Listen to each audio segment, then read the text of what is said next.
examining to what extent African governments respect or align with the expectations of those international agreements or those international treaties in the way that they enact their constitutions, in the way that they enact their electoral laws. I would like to see more law reform in African countries so that there is more alignment, there is more uniformity between national laws on elections and governance.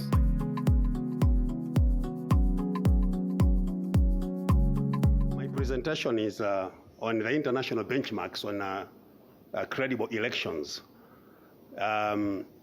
It is not a polemical, piece of work. It is positivist. I'm just going to tell you what the international legal regime on elections. You all know elections, like all games, have got rules. And we are saying that if you are going to have a good election or electoral law, it has to reflect what the international expectations are, but also what the constitution of the country is saying. You're not going to have a constitution that talks about democracy, as defined by Kabele, but has in its electoral laws anti-democratic principles or provisions. So you have to check to make sure that the international expectations, the constitutional expectations, are reflected in the smaller acts or the electoral acts themselves.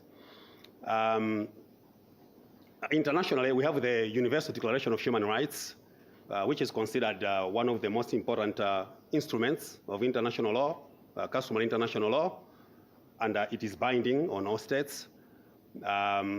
Regionally, actually continentally, the AU has lots of international agreements on democracy and elections. And then regionally, we have got the various regional economic blocks, like the SADC, the AGOSS, and the East African Community. So each country has to have laws that align with the international expectations, but also the regional expectations and the continental expectations. So that is the purpose of this paper. There are various international codes, standards, including the Charter of the UN, and you see all that list. All these have got provisions, have got clauses that talk about how democratic, how free, how fair an election is going to be. And we expect that each country in Africa is going to make sure that there is that alignment between its laws and these international expectations. I discussed the Universal Declaration of Human Rights, what it says in Article 21 and other articles. In short, it is considered the principal universal legal instrument. It establishes lots of rights, including rights of citizens to participate in electoral and political processes as a fundamental human right. So it is a fundamental human right. And we expect laws, we expect constitutions to reflect that.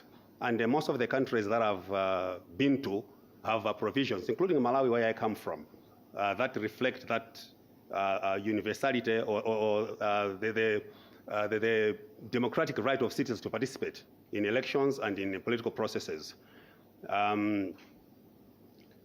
Further,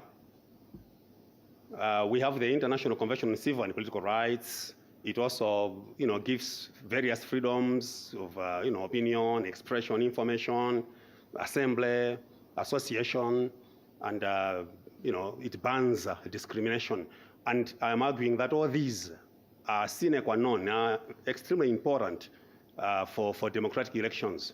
Without people being allowed to assemble freely, to associate freely, you cannot have a democratic election.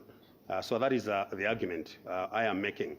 Then we have the Declaration of Principles for International Election Observation, and it says all those things. More details later when you read the paper.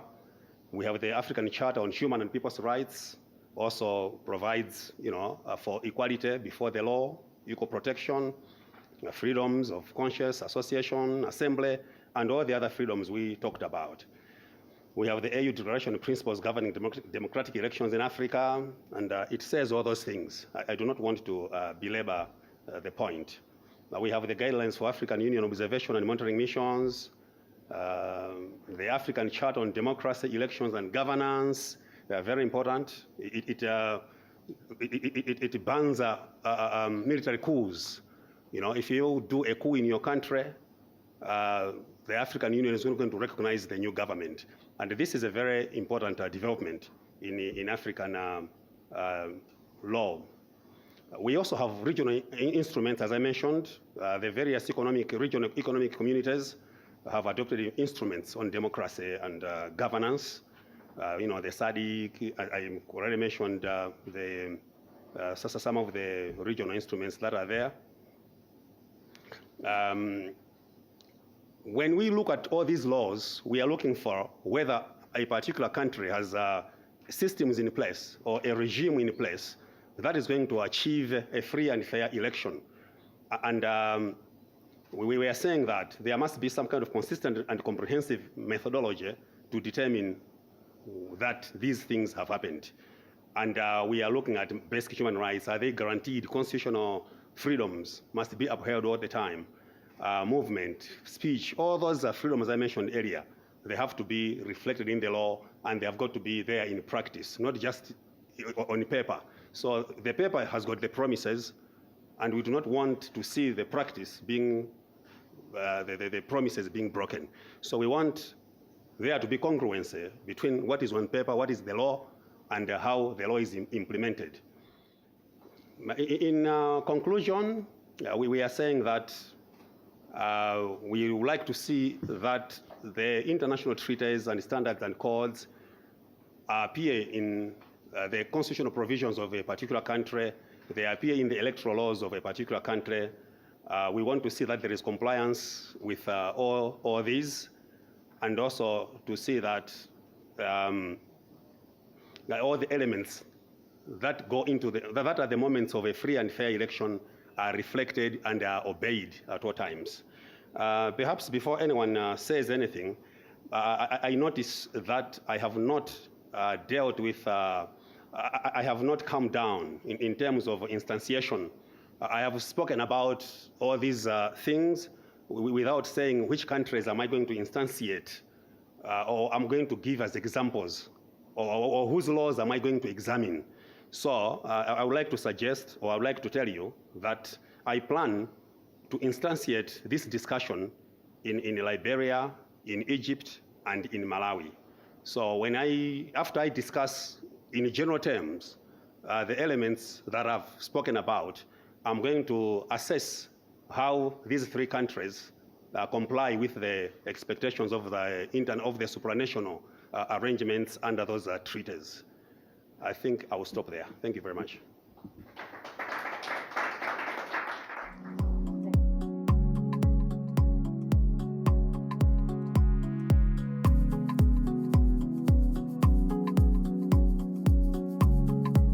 My name is Nanthuru, as you mentioned. Professionally, I'm a lawyer, but for a long time, for 20 years, I've been involved in elections and democracy and political governance generally. I was with the Electoral Commission in Malawi as a commissioner and chairman of its Legal Affairs Committee for 8 years, and that is how I got myself into the democracy and political governance field.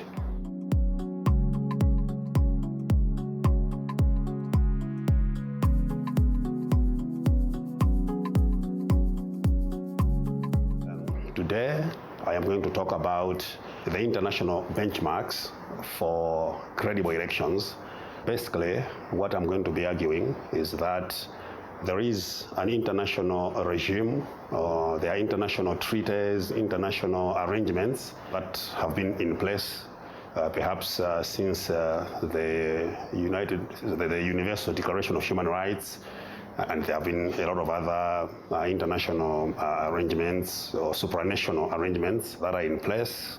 And then I'll be examining to what extent African governments respect or align with the expectations of those international agreements or those international treaties in the way that they enact their constitutions, in the way that they enact their electoral laws.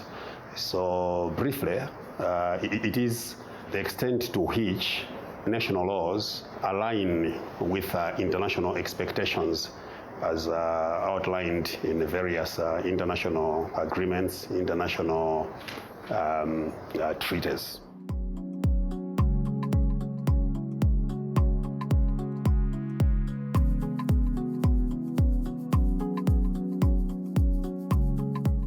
In terms of recommendations, I would say that I would like to see, because these international treaties or arrangements are a result of negotiation, a result of countries willingly agreeing to respect these international agreements.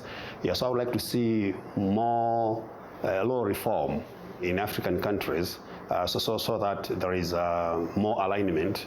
There is more uniformity between national laws on elections and governance and the international expectations or international treaties.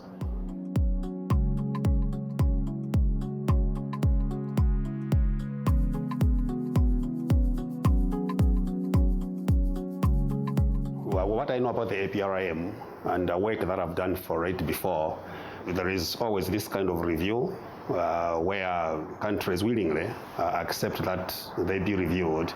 I have been a consultant before, or an expert in Liberia in 2017, and so the way I see it is that when there is a review, the countries concerned ought to take the recommendations of the review and the APRM panel very seriously and incorporate those into law reform or into new ways of doing business, new ways of conducting their constitutionalism, or the fight against corruption or human rights, or any of the recommendations that the APRM panel makes to a particular country.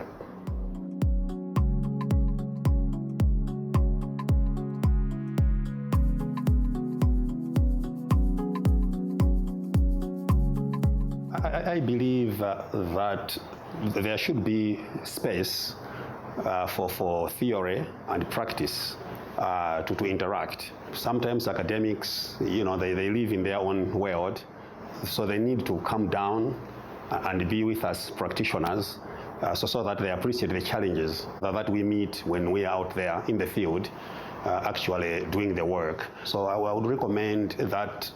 And in fact, I thank the APRM and the University of Wits for this interaction, so that academics and practitioners, or theory and practice, are meeting, we are sharing ideas, we are learning from one another, and I want to see more of that, so that whatever practical steps that those of us who are involved in the field use to achieve the ends for which we exist, are also informed by analysis, theoretical, historical, which are provided by academics and theorists. At the same time, the theorists need to know what actual challenges we face in the field, and that is going to make their work more realistic, more respecting of the realities that are out there in the field.